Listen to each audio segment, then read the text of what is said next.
Supper with Stella. Today we're going to be making an Indian spiced stew. So probably falls into the realm of a curry, could probably be called a curry. I'm just not absolutely positive what makes a curry, so I sometimes hesitate to use the word, but one of my honestly favorite dishes to make. I really have not made it for a little while, so I'm looking forward to it. And just the very first thing I'm going to do, I've got a little avocado oil. And the first thing I'm going to do is get some chicken in. So I've got 2 bone-in, skin-on chicken leg quarters. Chicken legs, of course, or chicken thighs would be fine to use. Leg quarters are just really economic. They're very, very inexpensive. So I tend to buy them in bulk when I come across them and then freeze them.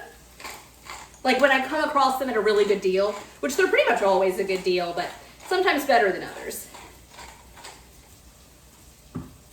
So as with any time I cook with bone-in skin-on chicken, I'm going to cook this skin side down and just get a good brown on both sides. We will eventually be shredding this chicken, so I'm not browning it up for the purposes of a nice, beautiful, crispy skin like I would with like a chicken cacciatore or chicken with 40 cloves of garlic or something like that. It's going to get shredded. I really just want to get some fat and flavor out of this chicken.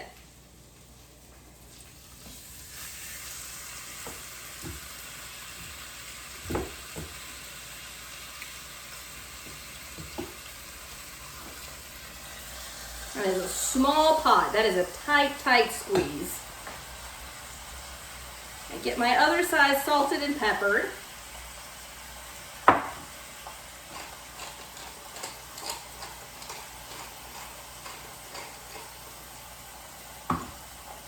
And the chicken's going to go right back onto this plate because we will not be cooking it through just yet. It's going to be quite some time. It'll get cooked through in the stew, and then I'll remove it, shred it, and just put the shredded chicken back in.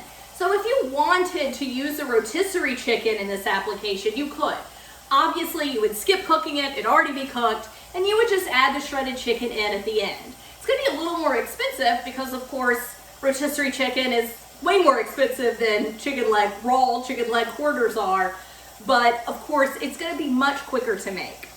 So I'm going to set this aside, get cleaned up. I'm pretty sure I spattered a good bit when I was transferring the chicken. And then I'm going to come back and start chopping up vegetables. All right, so vegetables for this are pretty simple. I'm just going to just dice up a small onion, a few cloves of garlic, and then grate up a little ginger.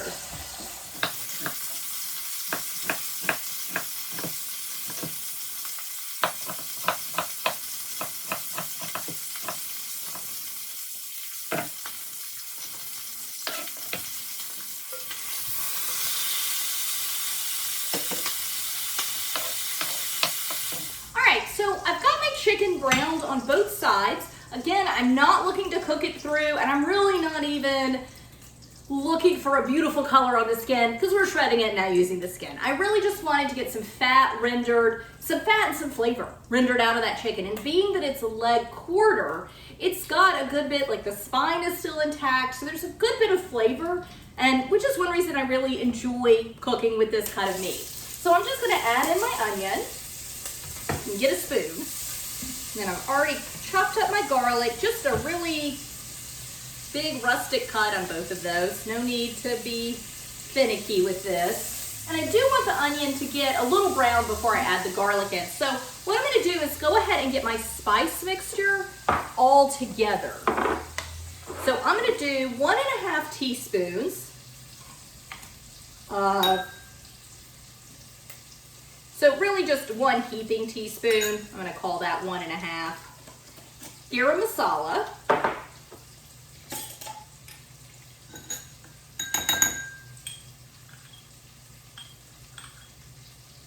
Turmeric.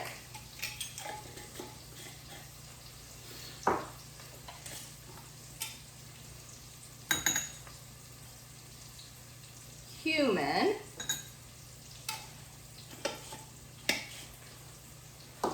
Then I'm going to do a teaspoon of coriander. Just just a level teaspoon.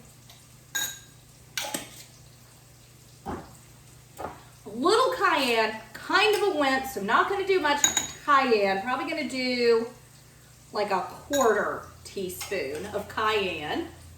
And a heaping teaspoon, sorry, I meant to put this in earlier, of cardamom.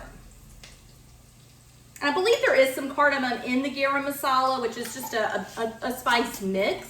But I just like to add a little extra. I've done some cinnamon, extra cinnamon, which there's cinnamon in garam, and at least in this blend of garam masala. So, I don't know, just like to change it up sometimes. All right, so I'm gonna go ahead and mix all these together. And when it's a lot of spices like this, I like to go ahead and mix them up in a little bowl instead of just individually adding them to the pot, because we're gonna add them after we get the ginger in. We're gonna add them. So we'll add them to the oil before we add liquid. Okay, so my onion is brown. I'm gonna go ahead, get my garlic in, and just immediately grate in my ginger. And as always, I do not peel my ginger. When I grate it, the peel stays on top. And to me, it's thin enough that I don't really care if it gets in it.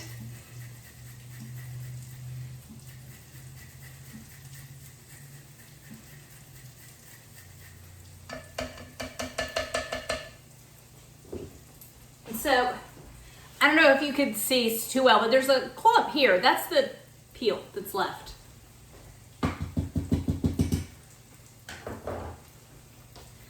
All right, so give this a stir.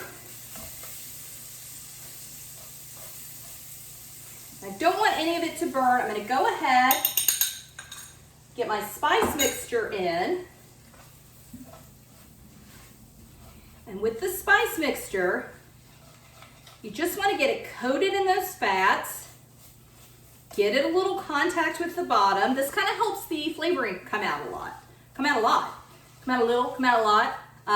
Really beneficial to adding flavor. I'm gonna add some tomato paste as well.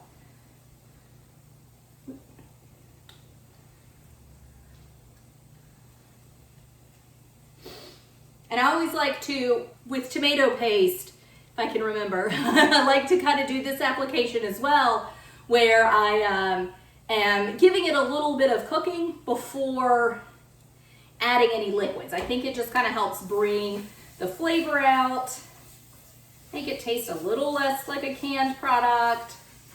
That might be more in my head than in my actual palate, but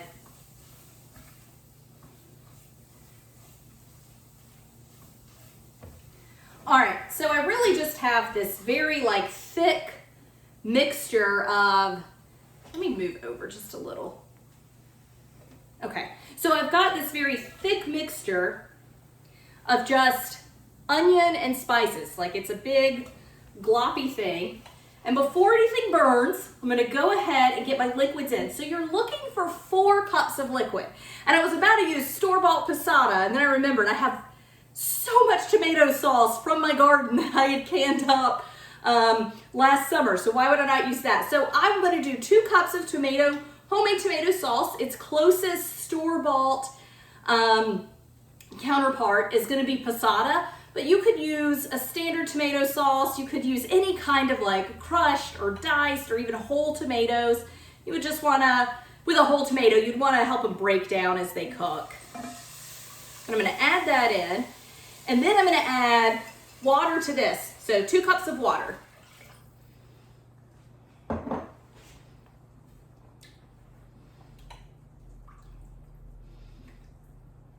When I was chopping vegetables earlier, I forgot I do add potatoes in at the end of this.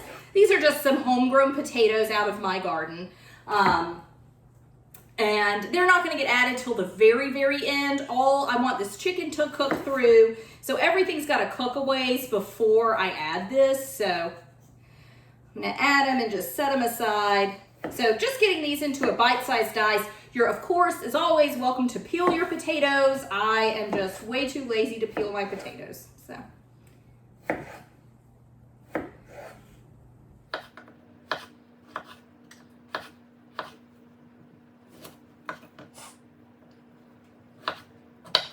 All right, so I'm gonna get chicken back in here. I am gonna move this, because of course my chicken is not cooked, as I said before. I'm gonna move this back to my real stove instead of this little eye. Conducts heat a lot better than the eye does. I'm gonna get it moved back there, and I'm gonna cook this on a simmer until the chicken is cooked through. At that point, I will remove the chicken, put the potatoes in, just let the chicken cool, and then I will shred the chicken up.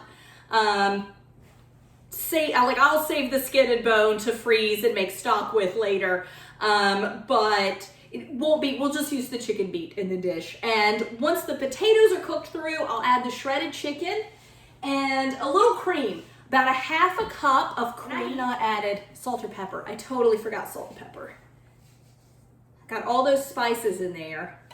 I'm not gonna add pepper. We've got cayenne in it, but I'll get that salt stirred in. But anyway, so I'll set this on my stove, cook the chicken through, shred the chicken, put the potatoes in, and then when the potatoes are cooked, add the chicken, and it's ready to serve. Add the chicken, add the cream. Give it like 5 minutes to cook after you add the cream. You're pretty much done at that point. But that is definitely a dish I am looking forward to eating. You also can serve it over a starch. You could, rice would be the most traditional thing, of course. I have served this usually over grits, and I absolutely love it that way. Not really sure what I'm gonna do later tonight when it's time to eat it. Also a really good make-ahead dish too. Takes a while for the chicken to cook, but it's mostly hands-off. We're done with the bulk of the hands-on until it's time to shred. So, great dish, one of my favorites. Can't wait to eat it. Give it a try. Thank you so much for joining me. Bye.